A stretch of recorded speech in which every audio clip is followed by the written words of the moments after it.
de vírus a ser humano. Luiz Guilherme Marques. Introdução. Verificando a necessidade do estudo do livro Evolução em Dois Mundos, de autoria do espírito André Luiz, psicografado por Francisco Cândido Xavier e Valdo Vieira, para compreensão da trajetória evolutiva da humanidade, cometi a ousadia de partir da sua afirmação de que do vírus ao estágio atual percorremos uma trajetória de mais ou menos 1.500.200.000 anos, passando pelos reinos inferiores da natureza, e que o próximo passo, naturalmente que daqui a alguns milhares de anos, será a angelitude, antes ingressando a Terra na categoria de mundo de regeneração. Escrevi, sob o comando mental de meus orientadores espirituais, alguns artigos, que transcrevo neste novo livro. Evolução em Dois Mundos é tida por muitos como obra de difícil compreensão, fazendo com que poucos espíritas a tenham estudado, pois desanimam logo nas primeiras páginas, refertas de expressões técnicas. Somente a partir de certo ponto o livro entra no domínio da compreensão dos leitores não especializados nas ciências biológicas. Em verdade, devido aos atavismos criados e mantidos por muitas das religiões tradicionais, repugna a certas pessoas o conhecimento de como se processa realmente a evolução, desde o vírus até o que somos hoje, mas não se deve mais adiar esse conhecimento, pelo menos para aqueles que estão interessados em adquiri-lo, pois a humanidade já está pronta para tomar ciência dessa realidade, aliás, divulgada desde quando os espíritos superiores, comandados por Jesus, começaram a ditar a doutrina espírita, ou seja, a partir de 1857. Ninguém deve escandalizar-se de ter vestido as roupagens físicas dos seres inferiores da natureza, pois, em contrapartida, alcançará a angelitude e, em seguida, níveis superiores a tudo que possamos imaginar.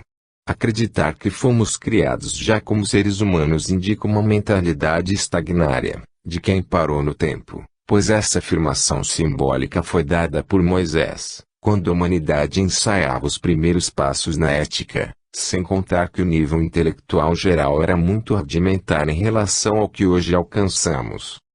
De minha parte, mesmo sendo leigo, por 2 vezes levei a leitura até o final e aqui estou para tentar incentivar nossos confrades a estudarem esse livro valioso. Afinal, o importante é que venhamos a nos informar sobre a verdade, que, como disse o Divino Mestre, liberta. Agradeço ao Pai Celestial a oportunidade de realizar este trabalho, que, se for útil para uma pessoa secular, já terá representado grata recompensa espiritual para mim. O responsável encanado. 1. Aprendendo a mentalização. Quando detectamos as falhas morais alheias, devemos refletir sobre elas com muita serenidade, sem a alegria dos maldosos, que sorriem interiormente de satisfação em face das infelicidades dos outros, mas sim como quem já as cometeu há muito tempo ou em épocas recentes e estuda, à moda do médico, uma patologia, interessado em aprender sobre ela, para um dia conseguir curar os pacientes que lhe necessitarem dos conhecimentos especializados. Em tais casos, depois de pensar maduramente sobre o assunto, uma das opções que temos é a mentalização. Para quem não está acostumado a esse tipo de exercício espiritual, esta afirmação pode parecer estranha e, para os descrentes dos poderes da mente, isto tudo parecerá mero delírio. Todavia, sabe-se de psicólogos e religiosos que utilizam essa terapêutica com sucesso, em várias partes do mundo, independente até de acreditarem ou não que somos espíritos, atualmente encarnados. Todavia, aqueles que conhecem a realidade espiritual podem colaborar muito mais proficuamente, pois, ao invés de simplesmente utilizarem sua potência individual, socorrem-se dos espíritos amigos que trabalham no bem, somando esforços, comparativamente à amarração de diversas varas em um feixe, cuja resistência se multiplica. O Pai Celestial criou os seres, cujo ponto de partida não temos condições de identificar, mas com destinação à perfeição relativa, sendo seu atributo mais importante, na fase humana, o pensamento contínuo, que detém o poder co-criador, em pequena ou grande escala, conforme o nível evolutivo intelecto-moral alcançado por cada filho ou filha. Quando mentalizamos um irmão ou irmã em humanidade que apresente um defeito moral, enxergando nesse ser a presença da luz divina diluindo aquela chaga espiritual, com a repetição dessas emissões mentais, a tendência é a sua cura, dependendo do apoio divino às nossas intenções. Há quem mentalize apenas em favor de si próprio, o que contraria as leis divinas, que contemplam a solidariedade como uma de suas exigências mais importantes. Mentalizar os semelhantes como a nós próprios é sinônimo de amar ao próximo como a si mesmo. Treinemos a mente nessa atividade, porque, no mundo de regeneração em que a Terra se transformará proximamente, o pensamento bem direcionado será um dos requisitos imprescindíveis. Aprendamos com os mestres do mentalismo e sejamos felizes. 2. A arte do mundo de regeneração. Quando ainda encarnada, a amorável médium Ivone do Amaral Pereira afirmou, em um de seus livros, que o espírito Victor Hugo estava se preparando, junto com numerosa falange de artistas, para reencarnar na Terra, inaugurando a arte sublimada do terceiro milênio. Disse também que o espírito Frederico Chopin reencarnaria como médium passista, pois queria dedicar-se aos pobres, depois de ter vivido muitas vidas em função dos ricos. O que temos, todavia, presenciado em termos artísticos na atualidade terrena é um mínimo de manifestações louváveis de espíritos idealistas e uma avalanche de descalabros de inteligências rudimentares ou declaradamente descompromissadas com a ética. A arte, em sua expressão mais elevada, não visa somente produzir ou destacar o belo, mas igualmente o bem, pois a beleza é imoral, ou mesmo a moral, traduz-se em forte indução para o mal. Quando lembramos, por exemplo, os poemas de Francisco de Assis e o livro Profeta, de Gibran Khalil Gibran, constatamos a pobreza ética de muitos clássicos da poesia e da literatura em geral, isso sem chegarmos ao extremo de compararmos todos com a beleza sublime das palavras de Jesus em qualquer das suas manifestações, por mínimas que sejam, que representam inigualáveis ensinamentos vestidos de expressões verbais de beleza e suavidade incomparáveis. Quanto à música, tirantes relevantes exceções como Beethoven, Bach e Handel, dentre outros, têm-se repetido a exaustão as surradas declarações de amor conjugal, como se todos fôssemos ingênuos e irracionalmente apaixonados Roméos e Julietas, sem se lembrarem do valor do amor filial, do amor paterno e materno, do amor universal, do amor à natureza, do amor a Deus e outros tantos temas que elevam o ser humano ao invés de mantê-lo no terra-terra do horizontalismo, sem contar as obras degradantes de artistas de mentalidade rasteira. Quem procura selecionar o conveniente, praticamente fica restrito aos textos religiosos e a poucos músicos, pois a qualidade ética que se encontra na maioria dos meios de comunicação é lastimável, podendo-se aguardar resultados danosos para os próprios artistas, uma vez que Francisco Cândido Xavier afirmava que cada um é responsável pelas imagens que cria na mente dos semelhantes.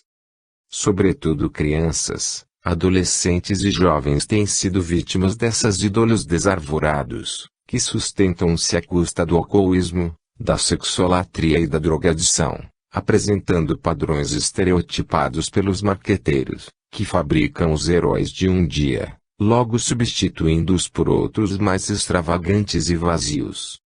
Enquanto não estivermos preparados, através da nossa reforma moral, para compreender a nova arte dos grandes mestres que reencarnarão, estaremos compelidos a suportar os vendilhões de uma arte de terceira categoria. Na qualidade de espíritas, conscientes da fase de transição que vivenciamos, sejamos cautelosos com as intrugices da arte do nosso tempo, selecionando pela qualidade ética das obras, enquanto aguardamos a entrada em cena dos missionários do belo emissário do bem. Saibamos alertar, pelos meios possíveis, os incautos, ligados à arte negativa quanto ao perigo que correm, atrelando-se a obsessores encarnados e desencarnados, que propagam a pandemia da irresponsabilidade e da imoralidade com o rótulo da liberdade, que, na verdade, não passa de grave desvio ético e moral.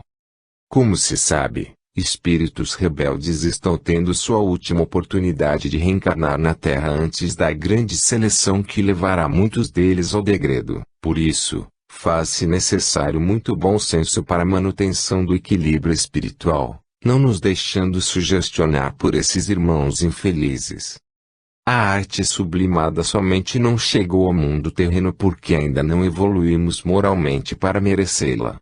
Façamos por onde. 3. Um convertido do século XXI. Quem estuda a história do cristianismo dos primeiros tempos costuma maravilhar-se com determinados personagens, além dos apóstolos, dos 70 e dos 500, dentre os quais Paulo de Tarso, que livrou-se das garras do orgulho, tornando-se um dos principais divulgadores da Boa Nova, Maria de Magdala, que desgarrou os pés do visgo da sexolatria e mereceu de Jesus ser a primeira a vê-lo na sua plenitude espiritual, no incidente que ficou registrado como a visão do túmulo vazio, e Zaqueu, que, sentindo-se honrado com a visita do Divino Mestre à sua casa, ouviu dele a verdade e desapegou-se dos bens materiais, devolvendo tudo aos quais tinha lesado financeiramente, passando a sobreviver do trabalho humilde de professor e servidor braçal, ao mesmo tempo que pregava a mensagem do pastor da humanidade. No decurso dos anos e dos séculos, foram surgindo discípulos de grande e pequena envergadura espiritual, espalhados pelo mundo afora, multiplicando-se em progressão geométrica, até que Allan Kardec e os missionários que o secundaram trouxeram para o mundo a mensagem direta dos espíritos superiores, instalando na Terra as bases da doutrina espírita, que mudou a face da ciência, da filosofia e da religião, fazendo com que a realidade do mundo espiritual passasse a ser conhecida por todos os de boa vontade, com suas naturais consequências sobre a vida dos espíritos encarnados, preparando a humanidade para ingressar na nova era, de habitantes de um mundo de regeneração, onde o bem terá muito mais espaço que o mal. No número dos anões espirituais, apresentou-se a encarnação, para o cumprimento de uma prova na mediunidade de psicografia, em meados do século XX, um espírito devedor, que, todavia, já trazia em seu favor significativa parcela da virtude do desapego aos bens materiais, necessitado, porém, vencer os defeitos morais do orgulho e da vaidade, que tinham magnetizado inicialmente Saulo de Tarso e Maria de Magdala, antes de seus respectivos despertamentos. Chamemo-lo Paulo, pela admiração que nutria pelo grande apóstolo dos gentios. Iniciando-se na doutrina espírita nos primeiros anos da sua adolescência, percebia claramente, pelo pensamento, todavia, a presença constante de obsessores desencarnados, que, na certa, não se conformavam em perder um aliado das antigas ilusões da luta insana pelo poder, a qual sempre leva aos desastres morais e à formação de extensa fileira de adversários, em lugar da subida sacrificial mas compensadora pela escada evolutiva, que exige a reforma interior e leva à perfeição intelecto-moral, que Jesus afirmou de forma simples e direta aos que seguissem as leis divinas. Correndo os ponteiros do relógio do tempo, na luta pela conquista de uma posição destacada na sociedade, esqueceu-se, em parte, das lições hauridas nos livros ditados pelos espíritos superiores principalmente através de Francisco Cândido Xavier e de Valdo Pereira Franco, aliando-se a adoradores dos Césares atuais, apesar de beneficiar muitos dos necessitados que ia encontrando pelo caminho. Muitos anos viveu nesse estilo de vida dupla, em que se digladiavam, no seu íntimo, as tendências do homem velho e os compromissos espirituais que tinha prometido cumprir, para tanto exigindo-se as qualidades de homem novo, até que, em determinada curva da vida, ouviu, na profundidade da própria consciência, uma voz que lhe dizia: "Eu quero você, que compreendeu como sendo, vem a mim de corpo e alma. O servo inconstante não teve mais como oscilar entre Deus e César, e, afastando-se dos antigos aliados da ilusão, associou-se a outros discípulos de Jesus, com os quais passou a vivenciar, de corpo e alma, a terceira revelação, reformando-se interiormente a partir da grande investida no autoconhecimento, à procura do Pai Celestial através das lições de Jesus. Não mais retornou à dubiedade, pois já era um homem novo, companheiro de outros tantos, trabalhando pelo Cristo nas tarefas de grande e de pequeno porte, vencendo o orgulho e a vaidade, seus pontos fracos, através da reflexão e do exercício diário da humildade e da simplicidade. Nessa nova trajetória encontrou apoio em pessoas dedicadas ao bem, nos amigos espirituais e nas obras espíritas reveladoras, dentre as quais uma das mais significativas para o momento histórico que vive a humanidade terrestre, que se chama Liberta-te do Mal, do espírito Joana de Ângeles, psicografada por Divando Pereira Franco. O antigo anão espiritual, agora homem novo, está postos, trabalhando nas hostes do Cristo, como um dos milhões de seus discípulos fiéis, propagando pela palavra escrita e pela exemplificação diária, a doutrina espírita, ao mesmo tempo que recebe, pela acústica da sintonia mental e grafa no papel as lições dos seus orientadores espirituais e as repassa, em textos variados, que divulga gratuitamente, como quem semeia em todos os campos que se lhe fazem acessíveis, deixando que o Pai determine onde e quando frutificarão. Trabalhador da última hora que se reconhece, vive feliz com o salário da paz interior e regozija-se com os demais trabalhadores, que se somam para a transformação do mundo, através da mudança dos referenciais morais com a aquisição cada vez mais generalizada das virtudes da humildade, desapego e simplicidade. Por fim, o novo discípulo encontrou a si mesmo, ou seja, viu o Pai Celestial dentro da própria consciência. O número dos convertidos da nossa época é cada vez maior. Seja você também um deles. 4. A desobsessão. Primeiramente, devemos compreender o que é obsessão. Trata-se da influência mental negativa de um espírito sobre outro, não importando, no caso, se estão encarnados ou desencarnados. A ciência terrena quase nada sabe sobre a influência mental de um ser humano sobre outro, justamente porque, sendo o pensamento um elemento imponderável em nossa ciência materialista, desinteressa-se pelo tema, que, todavia, é de capital importância na vida inclusive dos encarnados.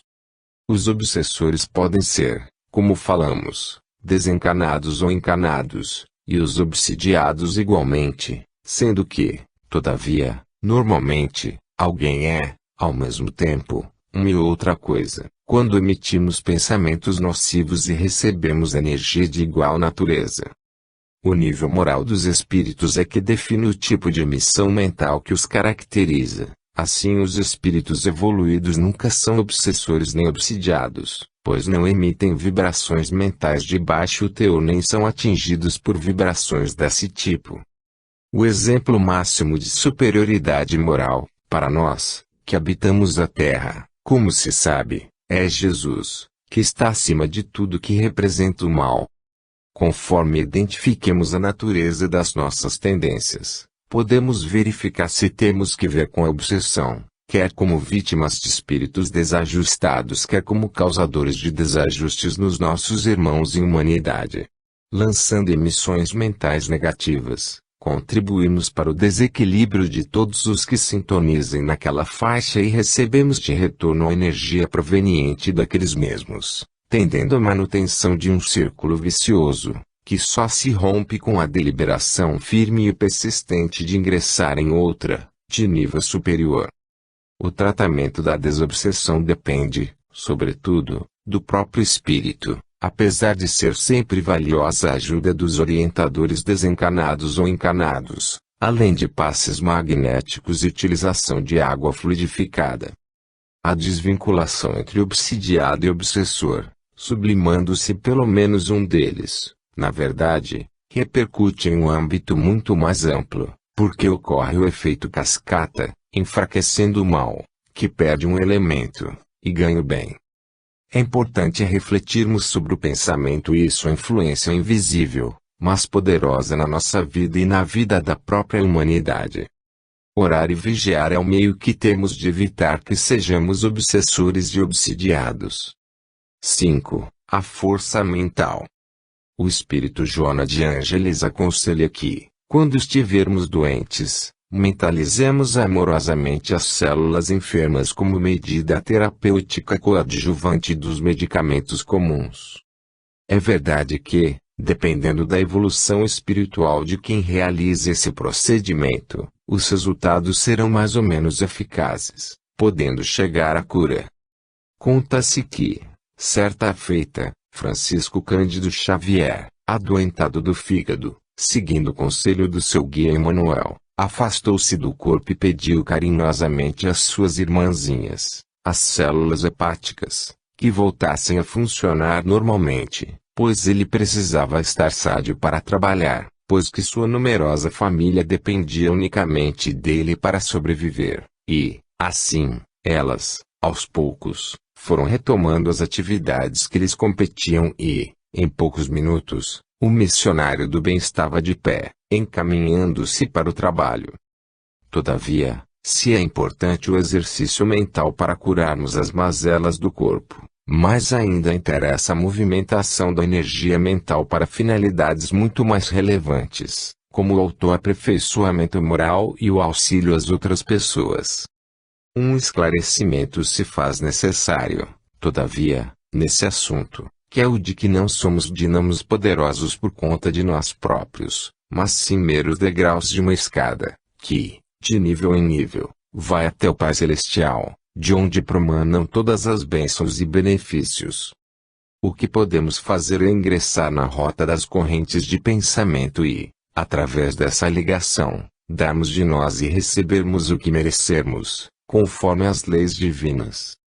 Na qualidade de encarnados, normalmente exercitamos conscientemente muito pouco nossa força mental, pois dedicamos pouco tempo a isso. Joana de Ângeles recomenda que diariamente façamos silêncio interior em determinados momentos e entremos em sintonia com o Pai.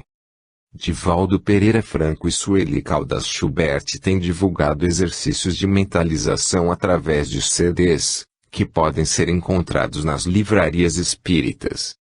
O desenvolvimento do poder mental é imprescindível para a evolução espiritual, sendo, por isso mesmo, que em muitos centros espíritas pratica-se a mentalização, inclusive em reuniões públicas, como forma de divulgar esse tipo de atividade, bem como treinar os adeptos em seu próprio benefício.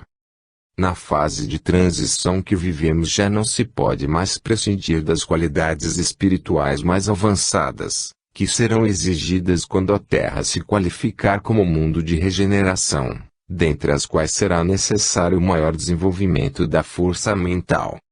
6. Não arroles dificuldades. O livro Jesus no Lar, de autoria do espírito Neio Lúcio, psicografado por Francisco Cândido Xavier, traz, entre as memoráveis lições de Jesus, uma que consta do capítulo intitulado O Servo Inconstante. Um candidato à evolução espiritual pediu a oportunidade de servir, no que foi atendido, sendo colocado em determinado posto de trabalho, mas logo acreditou que as condições lhe eram extremamente penosas e desistiu daquela tarefa, pedindo para ser conduzido a outro trabalho, que, dentro de pouco tempo, entendeu como insuportável e, assim, mudando de um lugar para outro e de um serviço a outro, foi até quando a desencarnação o encontrou de mãos vazias, sendo cobrado pelos orientadores espirituais pela inconstância, que o condenava ao recomeço. Assim costumamos proceder quando ainda somos homens velhos, reclamando condições ideais, benesses que não merecemos, apoios que são perfeitamente dispensáveis e o tempo vai passando, até que, colhidos pela desencarnação, chegamos ao mundo espiritual em condições penosas, tal como aconteceu com o grande homem de ciência que, como espírito, apelidou-se André Luiz, encobrindo seu nome respeitado pela intelectualidade terrena. O Dr. Bezerra de Menezes, certa feita, falando pelas cordas vocais do médium Divaldo Pereira Franco, aconselhou, não arroleis dificuldades, mas sim que enfrentássemos com persistência e humildade todas as tarefas que surgissem no caminho. Fazendo uma ponte com a parábola dos trabalhadores da última hora, podemos dizer que estamos contratados para o trabalho diário sem justificativa para rolarmos dificuldades, mas sim competindo-nos o dever de realizarmos as tarefas que nos forem atribuídas, sabendo, de antemão, o Pai acerca de todos os empecilhos que irão se nos apresentar, mas, ao mesmo tempo, tendo dosado todos eles de acordo com nossas forças, assim, nunca estaremos sobrecarregados, apesar de, na nossa falta de humildade, acreditarmos que nossas obrigações ultrapassam os limites do razoável, pois preferiríamos a ociosidade, se possível fosse que o Pai a concedesse. Arrolar dificuldades é sinônimo de não querer cumprir os próprios deveres, e a mesma coisa que pretender que outros nos substituam no trabalho, o que prejudica principalmente a nós próprios, sem contar que pode contaminar nossos irmãos em humanidade com os vírus do desânimo e da descrença. Realizar nossas tarefas pontualmente, sejam elas quais forem, é o que proporciona a evolução intelecto-moral. Que o Pai Celestial nos faça compreender essa lição, introjetando-a e fazendo-nos repetidores das mesmas tarefas ad infinitum, como única forma de consolidação das aquisições do Espírito, para o nosso próprio bem. Não há outra forma de evoluir que não seja a repetição dos deveres, diariamente, pelos séculos e milênios afora. Os espíritos superiores nada têm de diferente em relação a nós, principiantes da escalada evolutiva, que seja o hábito consolidado de cumprir seus deveres, que são semelhantes aos nossos, mas espontânea e alegremente, enquanto que ainda refugamos no exercício das nossas obrigações. Que Jesus nos dê a compreensão, sem a qual não conseguiremos atinar para essa lição simples, mas perceptível somente àqueles que já se dispuseram à reforma interior. 7. O que é o Espírito? Quando Moisés afirmou que Deus descansou depois de ter criado o homem a partir do barro, soprando-lhe vida nas narinas e que fez a mulher da costela do homem, estava dando ao povo ignaro da época o máximo de informações que se fazia possível, uma vez que as correntes religiosas mais avançadas circunscreviam-se a poucos adeptos, selecionados entre os homens e mulheres mais evoluídos intelecto e moralmente, ficando para a população em geral apenas o politeísmo mais rudimentar que se possa imaginar. Somente os iniciados tinham uma ideia do que é realmente o espírito, que sabiam ser independente do corpo, obrigado a reencarnar periodicamente para evoluir tanto na inteligência quanto na moralidade. Naqueles tempos recuados da história, Sócrates foi um dos poucos que ensinou abertamente sobre o que é o espírito, inclusive afirmando que, ao encarnar, o ser perde muito da sua lucidez. Também se dizia orientado por espíritos desencarnados, que lhe ensinavam muitas coisas. Jesus avançou muito mais nessas informações, por exemplo, quando ainda encarnado, apareceu transfigurado junto de Moisés e Elias, oportunidade em que seus discípulos presentes puderam constatar que o espírito sobrevive à morte e que os espíritos superiores são verdadeiras centelhas de luz e não sólidos e opacos como os corpos que habitavam enquanto encarnados. Depois de desencarnado, como se sabe, Jesus apareceu para centenas de discípulos, demonstrando a existência do espírito e sua sobrevivência à decomposição do corpo físico. Maria de Magdala foi a primeira a vê-lo em sua pujança espiritual. Paulo de Tarso converteu-se sob o impacto de sua luz e magnetismo inigualáveis e assim por diante.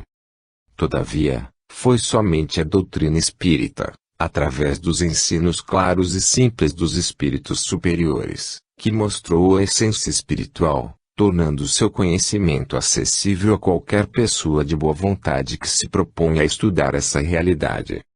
As dúvidas se dissiparam e há 1,5 século podemos ter certeza de que somos espíritos e não corpos mortais, que fomos criados pelo Pai simples e ignorantes, ou seja, como sementes que guardam em si todas as potencialidades da árvore gigantesca. Com o passar dos evos, vamos subindo na escala evolutiva, partindo do modesto átomo, que ainda não representa o começo, até a perfeição relativa, que supera inclusive a do próprio Jesus, que afirmou que cada criatura é um Deus, o qual, um dia, poderá fazer muito mais que ele próprio. Devemos divulgar a realidade espiritual às coletividades, a fim de que as pessoas deixem para trás as ideias primitivistas das crenças ultrapassadas e passem a investir na própria evolução intelecto-moral. Os interesses materiais, que ainda escravizam a mente da maioria das pessoas e as fazem sofrer por conta das oscilações da vida no mundo terreno, devem ir, gradativamente, perdendo espaço em sua realidade diária e sendo substituídas pelos objetivos espirituais. Nossa pátria verdadeira e definitiva é a espiritual, sendo as encarnações meramente o caminho para aqueles ainda não purificados. Essa é uma das mais importantes revelações para a humanidade. Ensinemos aos que desconhecem essa realidade, que pouco sabem de sua própria essência, e estaremos contribuindo para o ingresso da humanidade na Era Nova, que está chegando. Sejamos divulgadores da verdade, dentro da nossa singeleza, como Sócrates o foi antes mesmo de Jesus, o divino mestre a que veio pessoalmente e os espíritos superiores têm ensinado através da boca e da pena dos médiuns idealistas, como Francisco Cândido Xavier de Valdo Pereira Franco. 8. A caminho da redenção. Afirma-se, com razão, que o Novo Testamento, representado pelos 4 evangelhos e demais textos, não é um repositório de fatos históricos, mas, principalmente, um conjunto de ensinamentos de cunho religioso, cujo principal objetivo é a exposição da doutrina de Jesus, resumível, como ele mesmo disse, no amor a Deus sobre todas as coisas e ao próximo como a nós mesmos. Dentro dessa linha de pensamento, pedimos licença aos prezados confrades para destacar, neste breve estudo, 3 figuras reais, tomadas como referência para a conquista da autossuperação moral: Maria de Magdala, da sexolatria; Zaqueu, do apego às riquezas; e Saulo, do amor ao poder material. Ficou mais ou menos convencionado, para efeitos didáticos, que cada um deles era dominado por apenas um desses defeitos morais, dos quais cada um conseguiu livrar-se pelo esforço persistente na autossuperação, tornando-se os 3 verdadeiros símbolos para a humanidade. Todavia, a realidade costuma ser bem diferente, pois os 3 defeitos morais costumam coexistir e ocupar um espaço muito grande na vida de muitas pessoas, inclusive algumas que já alcançaram um razoável nível de compreensão religiosa e em outras que atuam nas atividades religiosas. A sexolatria e o apego ao dinheiro e ao poder vitimam alguns, ou muitos, religiosos, que levam secretamente uma vida dissoluta, acumulam riquezas e constituem-se em eminências pardas, exercendo comando subterrâneo de coletividades e instituições, enquanto apresentam, em público, farisacamente, as virtudes da humildade, desapego e simplicidade. Nem todos eles, ao contrário de Madalena, Zaqueu e Saulo, caem-se enquanto encarnados. Daí o espírito André Luiz afirmar que a maioria dos encarnados, passando para o mundo espiritual, e atraída para o umbral. Podemos entender que há ainda aqueles que vão direto para as trevas, por conta de sua índole mais maléfica que os primeiros. Muitos homens e mulheres passam parte da vida cultivando graves falhas morais, sendo que uma parte somente desperta na idade madura, na velhice ou quando assomados por doenças graves, que os convocam à autoanálise, como última chance de redenção antes que a desencarnação os surpreenda ainda agarrados aos interesses puramente materiais.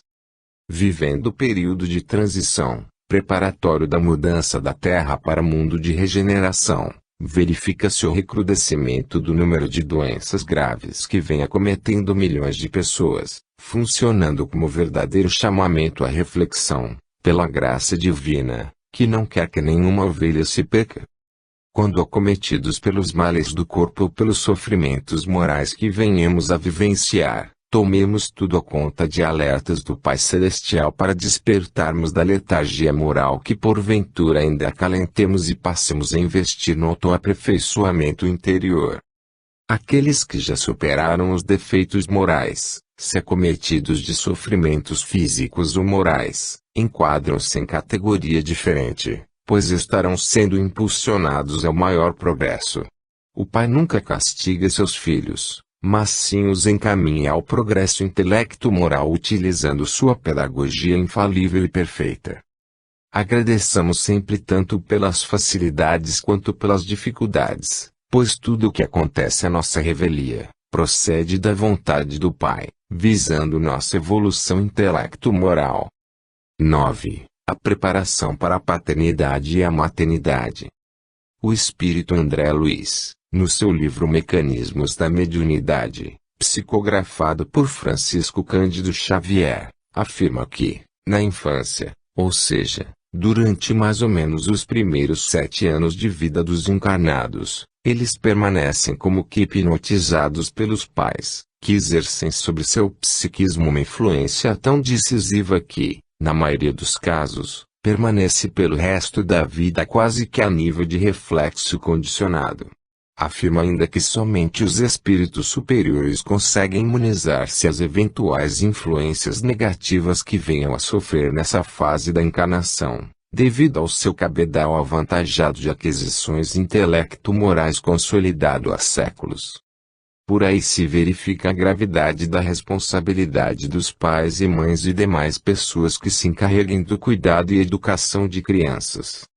Infelizmente, na maioria dos casos, aqueles que assumem a paternidade ou a maternidade não estão preparados suficientemente para essa importante missão, que, para ser realmente bem cumprida, exige que já se tenha realizado a transformação de homem velho para homem novo, ou seja, superados, na maior porcentagem possível, os defeitos morais do orgulho, egoísmo e vaidade, com a consequente aquisição das virtudes da humildade, desapego e simplicidade. Os portadores desses defeitos transmitem-nos aos filhos principalmente através da continuada e repetitiva exemplificação diária, funcionando, a longo prazo, como mantenedora, na sociedade, dos graves equívocos morais, que redundam na sustentação, com naturalidade, da corrupção, dos vícios e injustiças sociais e individuais.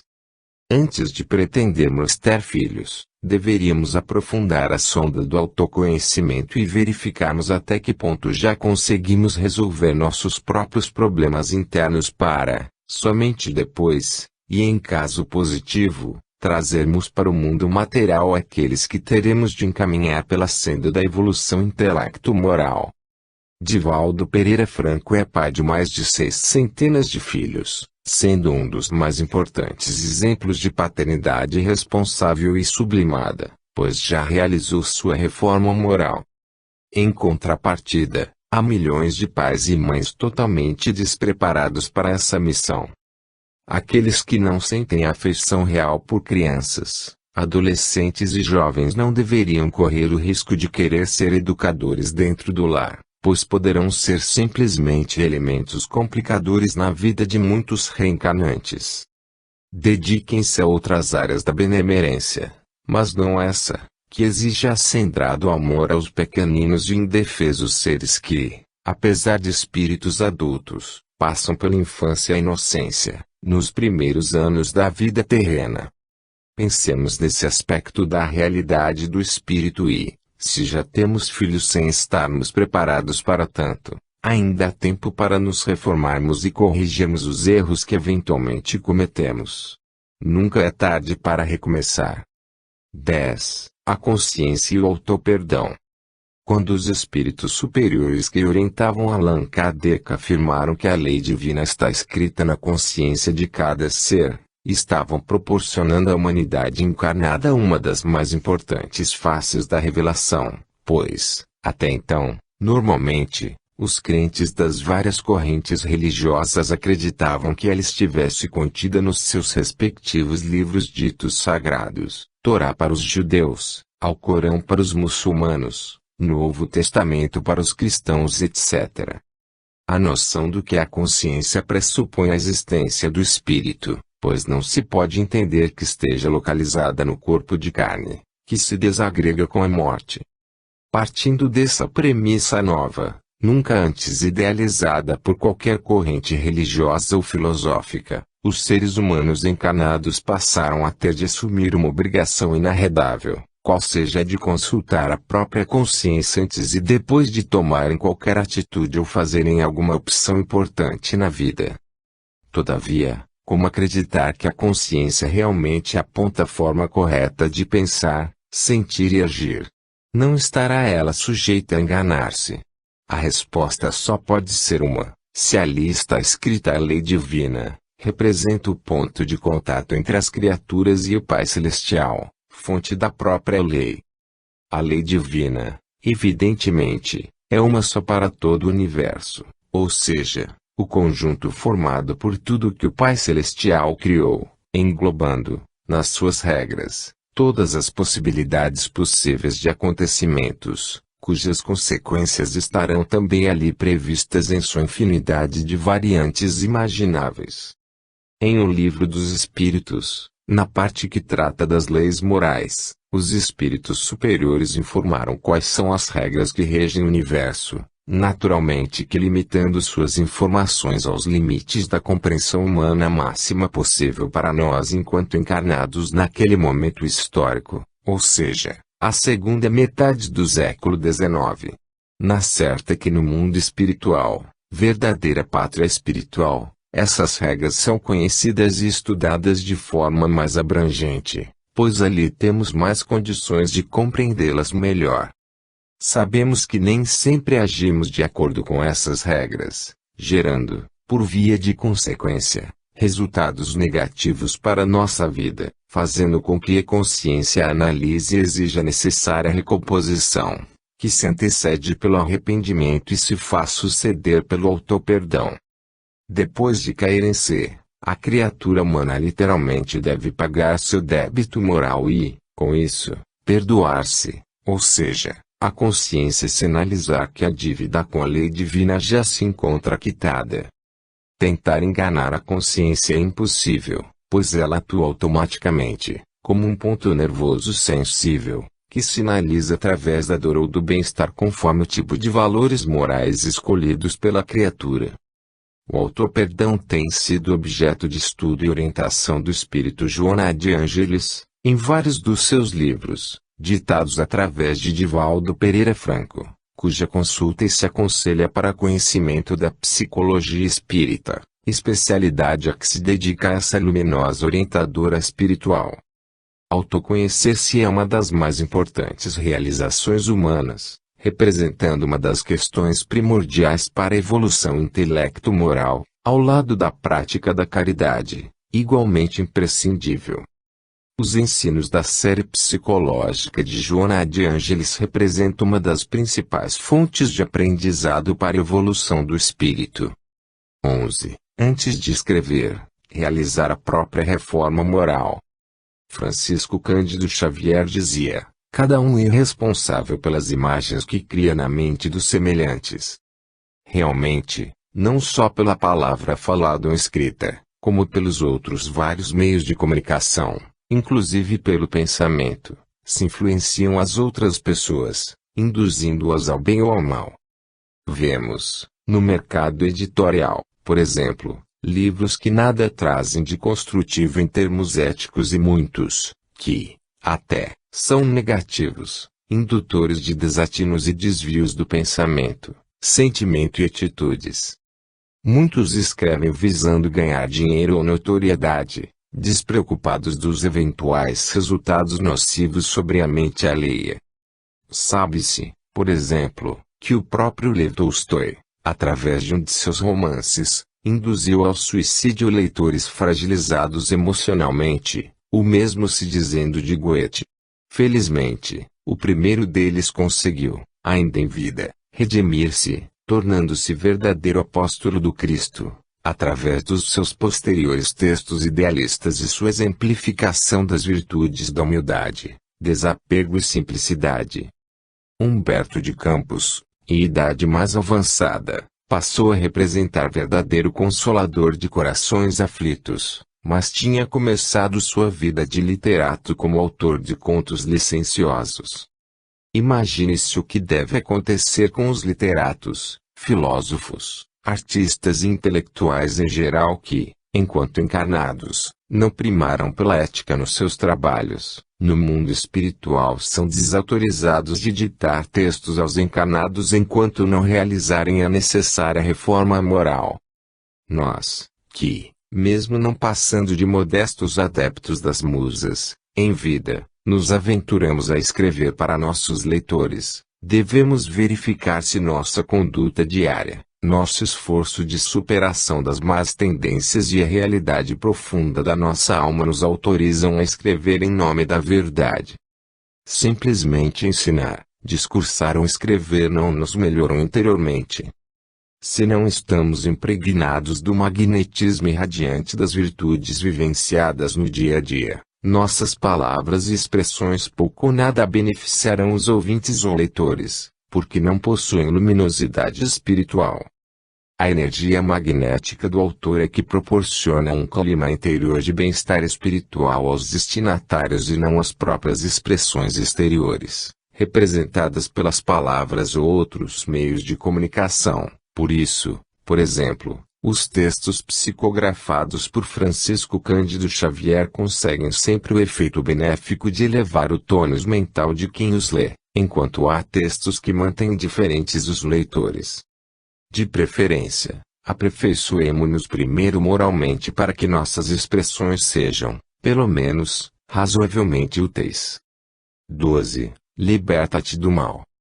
Esse é o título do mais recente livro do espírito Joana de Ângeles, psicografado por Divaldo Pereira Franco, do qual seria bastante a resumida a biografia de Francisco de Assis como tema de reflexão para o resto de nossa vida.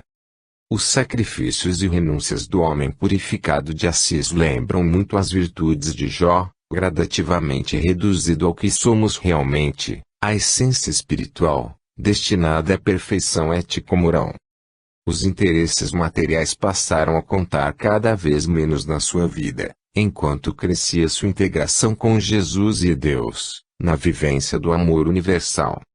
Quando vemos exemplos de vida como esse e os comparamos com a materialidade dura da maioria dos nossos irmãos em humanidade, chegamos à conclusão de que temos muito que trabalhar pela divulgação das virtudes, confundidas por muitos com a mera declaração de fé sem obras e doações esporádicas de algumas moedas aos carentes de recursos financeiros. A reforma moral do pobrezinho de Assis alarmou seus contemporâneos e os marcou a fogo, arrastando muitos ególatras, vaidosos e orgulhosos a investirem na busca do aperfeiçoamento interior, de acordo com os paradigmas do Cristo, a única referência infalível para a evolução espiritual. Joana de Ângeles esteve lá, seguindo as pegadas do seu mestre, na figura expressiva de Clara de Assis, secundando na divulgação da reforma interior e conquistando adeptos para o Cristo, que lhe gravitam, até hoje, em volta das suas próprias lições e exemplos, espalhados estrategicamente pelo mundo afora e que lhe ouvem a palavra pela boca do seu médium Divaldo Pereira Franco e dos seus livros, traduzidos para os idiomas mais diversos.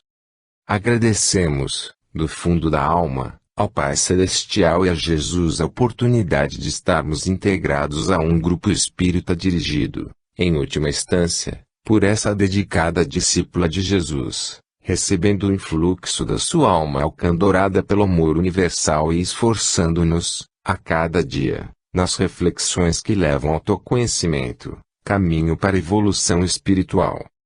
Libertar-nos do mal que ainda trazemos dentro de nós mesmos passou a ser a meta da nossa vida depois que, a exemplo de Zaqueu, Saulo e Madalena, despertamos para olhar para dentro de nós mesmos. Não somos mais aqueles de antes, quando o homem velho representava nosso retrato espiritual.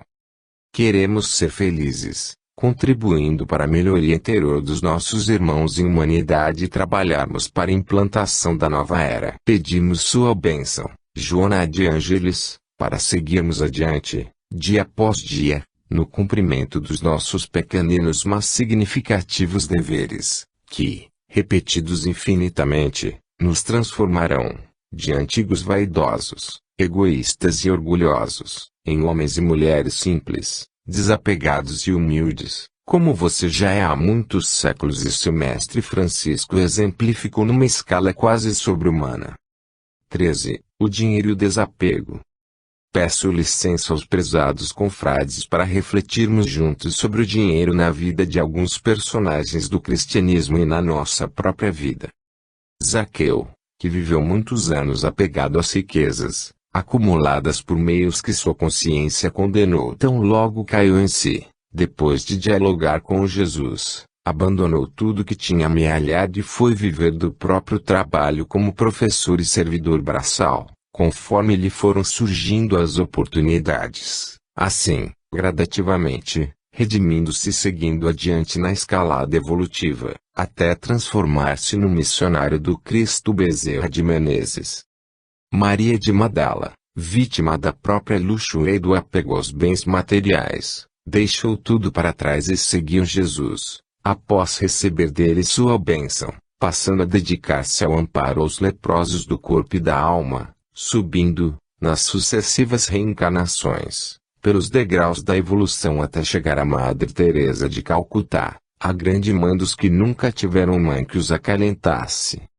Paulo de Tarso, que nasceu em família rica e oferia poupudos salários no malsinado trabalho de perseguidor cruel dos adeptos do Cristo, depois que o encontrou às portas de Damasco, renunciou a poder material e à fonte de renda da maldade, passando a manter-se com o trabalho de manufatureiro de tendas, progredindo ético e moralmente pelo futuro afora até o estágio espiritual do Sadhu Sundar Singh, pregando o Evangelho de Jesus entre os tibetanos, na sua última encarnação, no século XX. E nós, como temos garantido nossa sobrevivência material, podemos realmente olhar-nos no espelho da própria consciência e sentirmos a tranquilidade do dinheiro ganho com honestidade e com desapego, ou ele nos queima as mãos e teremos de devolvê-lo à comunidade ou às pessoas, através das doações espontâneas, ou escoará por entre nossos dedos com os gastos médicos e medicamentos, tentando, em alguns casos, curas impossíveis. O desapego aos bens materiais é uma das virtudes mais difíceis para os seres humanos da atualidade, fascinados que ainda vivem pelo consumismo e pelo desejo de mais gozarem de facilidades que cheguem ao ponto de não precisarem sequer exercer algum trabalho. Não há como amarmos a Deus e a Mamon ao mesmo tempo, já advertia a Jesus, ensinando-nos o desapego aos bens materiais, os quais devem cingir-se ao necessário, enquanto habitamos um corpo de carne, pois na vida espiritual, de nada careceremos a não ser da própria consciência em harmonia com as leis divinas. Pensemos no papel que o dinheiro tem representado na nossa vida. 14. Casamentos falidos. A história registra a evolução dessa instituição, desde a época em que os casamentos representavam mera negociação entre os pais à revelia da vontade dos filhos até o que atualmente se assiste com muitas uniões impensadas, resultado da mera atração sexual ou conveniência financeira. O espírito Joana de Ângeles aconselha que antes de decidir-se por uma união afetiva as pessoas deveriam curar-se de eventuais desacertos morais que as caracterizam, sob pena de fracasso previsível. Muita gente afirma que o amor, traduz-se por paixão, cura todos os desacertos morais, iludindo-se e iludindo o parceiro ou a parceira, pois, na verdade, não é assim que acontece. Como se sabe, na doutrina espírita, reconhecem-se 3 defeitos morais: orgulho, egoísmo e vaidade, sendo desnecessário conceituar-se cada um deles, bastando ligeira reflexão para detectá-los e reconhecer-lhes a extensão e profundidade em cada pessoa que ainda não se propôs à reforma moral. Escolher um companheiro ou companheira que traga enraizado algum desses defeitos e investir num relacionamento fadado ao fracasso, devendo-se aguardar que ele ou ela primeiro se reforme moralmente para, somente depois, iniciar-se a vida em comum. Infelizmente, milhões de casais vivem em desarmonia evidente, graças à deficiência ético-moral que caracteriza um dos cônjuges ou mesmo ambos. Trata-se de uma convivência onde o cônjuge que infelicita outro assim procede porque não conseguiu sua própria harmonização interior. Somente vive em paz com os outros quem está pacificado consigo mesmo.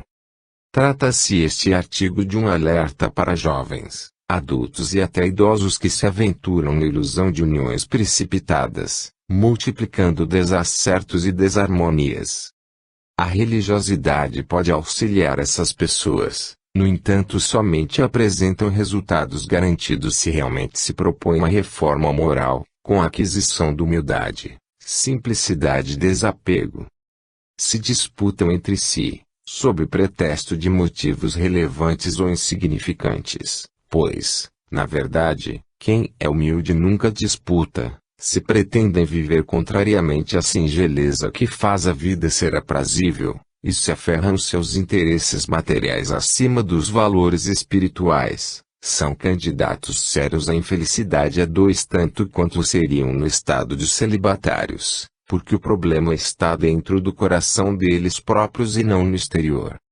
Pode parecer excesso de zelo o que aqui se expõe, mas trata-se da pura realidade, infelizmente vivida por grande parte dos casais e também dos solteiros, porque os defeitos morais corroem qualquer relacionamento, inclusive o conjugal, e infelicitam qualquer individualidade. As virtudes é que possibilitam a felicidade, fora delas não há vida realmente feliz e em paz. 15. A psicologia e o espiritismo.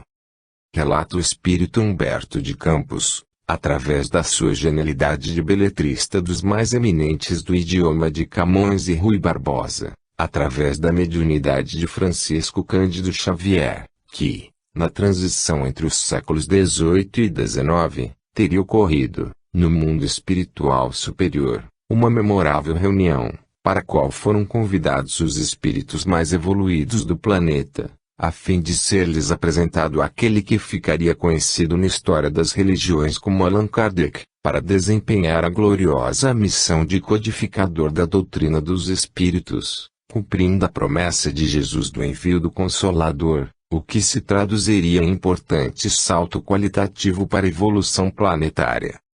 Esses espíritos de escola estavam sendo convocados para, cada qual dentro da sua área específica de atuação, adubarem o terreno para que a semente da realidade espiritual pudesse desenvolver-se e transformar-se, no mundo dos encarnados, no menor tempo possível, em árvore gigantesca sob cuja copa acolhedora se abrigassem as futuras gerações, ávidas de paz e progresso intelecto-moral.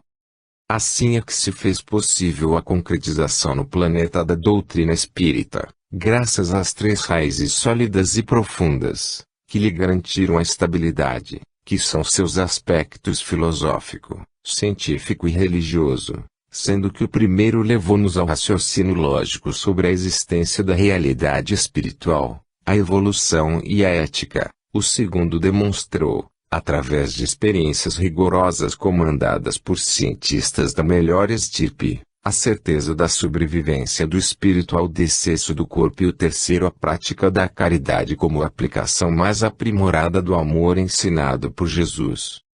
Todavia, realizado o trabalho gigantesco de Allan Kardec, auxiliado pelo ambiente favorável que se lhe propiciou, fazia-se necessária a continuidade do desenvolvimento das ideias novas, pois, caso contrário, corria-se o risco da repetição do desvio que marcou o cristianismo poucos séculos depois da pregação do Divino Mestre. Assim, para consolidar, sobretudo através da ciência, a certeza da existência do espírito, surgiu a psicologia, que, em 2 séculos de desenvolvimento, conta atualmente com milhares de estudiosos encarnados no plano material, muitos dos quais exercendo seu mistério na área clínica, mas devendo-se ressaltar, pela sua importância no domínio das revelações do mais alto, o trabalho inigualável do espírito Joana de Ângeles, utilizando a mediunidade sublime